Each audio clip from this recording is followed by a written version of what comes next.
Wala daw lihim na hindi nabubunyag lalo na pagdating sa mga taong galit sa'yo. Ako po ang inyong lingkod, Tagapanood TV. Isang mabiyaya at masaganang araw po sa ating lahat. Welcome back po dito sa ating YouTube channel at Facebook page. At ang video po nagagawa natin ng reaction, bibigyan ng komento, opinion ay galing po sa channel ni ibang klaseng balita na may title na Mga Baho ni Atong Ang inalabas na ni Gretchen Barreto. Pero bago po tayo magpatuloy, nais ko lang po kayong imbitahan, lalong-lalo na po sa mga bagong napadaan lang dito sa ating channel, huwag nyo po sanang kalimutan na mag-subscribe. Hit nyo na rin po notification bell para lagi po kayong updated sa mga bago pang video na ating ilalabas. Share, like, and comment din po kayo mga tagapanood, atin yung babasahin at pupusuan. Kaya naman huwag na natin patagalin to, simulan na po natin ang ating reaction video sa araw na to mga tagapanood. Welcome back sa ating channel mga boss, mga baho ng bilyonaryong negosyanteng si Atong Ang inilabas ni Gretchen Barreto. Panoorin at pakinggan ang buong detalye.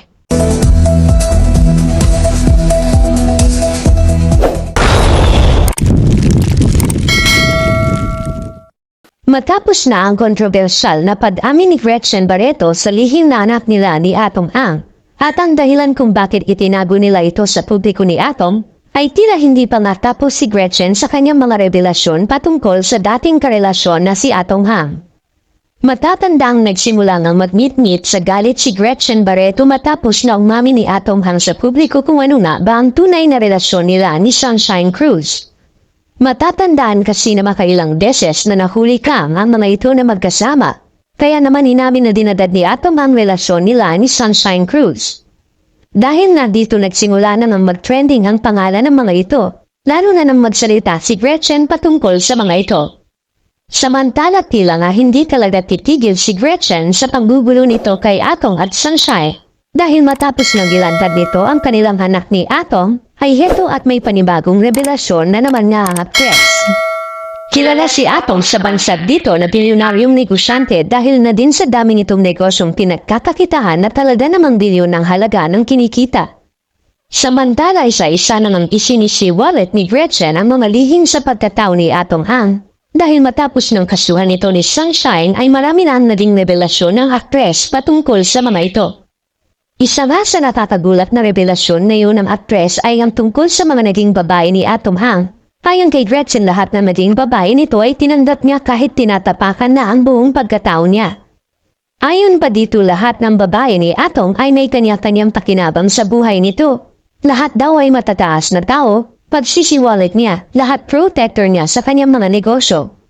Hindi manuyayaman ng ganyan si Atong kung wala ang mga babae nito sa buhay niya. Ginagamit umano ni Atong ang kanyang pera at kapangyarihan para pagtakpan ang lahat ng kanyang mga ginagawang anomalya. Once and for all, hindi lang ikaw ang babae ni Atong, Sunshine, makinig ka, sa umpisa ka lang magiging masaya. Malalaman mo din lahat ng mga ginagawa niya at tiyak na ikaw mismo ang manghihiwan sa kanya kapag nalaman mo ang totoo. Pagsisiwalat ni Gretchen Barreto, hindi tahasang dinanggit ni Gretchen kung ano nga ba ang sinasabi niyang ilegal na gawain ni Atong, dahil utos din umano ng kanyang abogado ito para hindi siya mabuweltahan ng kampo ni Atong Ang. Sa ngayon na ay wala pang tugon si Atong Ang sa panibagong revelasyon ni Gretchen tungkol sa kanya. Ngunit tiyak na gagawa na ito ng hakbang upang matutukan na ang ginagawang paninirang ito sa kanya ng dating girlfriend niya. Kayo mga boss, ano masasabi niyo sa balitang ito? Kung may opinion kayo, mag-komento lang kayo sa ating comment section. At siyempre, huwag niyo pong kalimutan na mag-subscribe. Hit niyo na rin po ang notification bell para lagi po updated sa mga bago pang video na ating ilalabas. Maraming salamat po mga boss. Hanggang sa muli.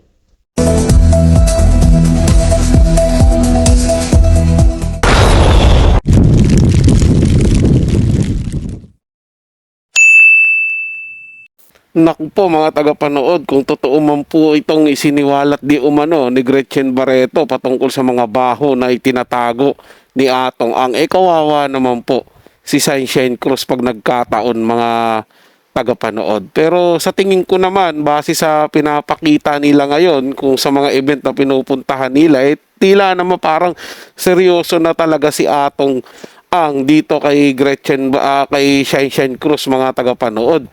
At hindi nyo naman siguro Siyempre, hindi niya na po siguro sasaktan to si Shine Cruz, di ba? Matagal niya nga pong niligawan to eh. Mahabang panahon niyang pinaglaanan ng pansin, pinaglaanan ng kanyang oras para lang makamit ang matamis na oo ni Shine Cruz, tapos sasayangin niya. Sasayangin niya lang nang dahil lang sa mga hilig niya sa babae. 'Di ba? Kasi parang 'yun ang pinapalabas ni Gretchen Barreto, mga tagapanood eh, na sa daming babae ni Atong Ang at may kanya-kanyang papel yan sa buhay niya.